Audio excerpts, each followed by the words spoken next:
Beginning artists tend to struggle with taking a real image, turning it into lines, and then adding gradient to make it look realistic. Let me show you.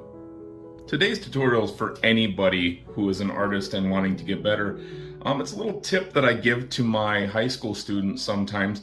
It's about drawing and placing dots in order to help you. Basically, the same as you did as a child, but connect the dots, except you do it with the drawing. So let me show you how. I'm going to start off by showing you with this pen. Now, I'm going to sketch down here in pencil, give you actually what I'm going to draw, but I'm going to show you how I look at the dots. I look at little points. I try to find areas that are going to help me to draw, and I put the dots there. So I see this sleeve here. It comes up to about here. I'm going to place a little dot representing the edge of the sleeve, or the dot would be here. This is the thing about artists. We already notice these areas, these lines, and where they need to be. So I would place that dot in order to understand that. I do that with all my sketches. I locate where the edge of something is.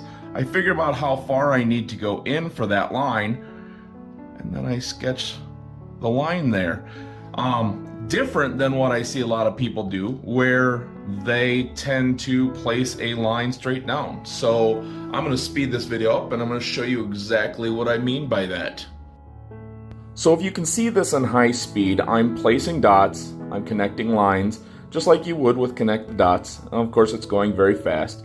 I'm doing this also with the bottom layer.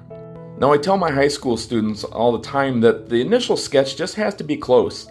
What makes a drawing look realistic, what really brings it to life, are the shadows that you add, the gradients.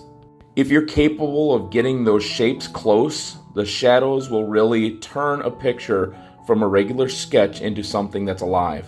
So if this helps, like and share. Thank you.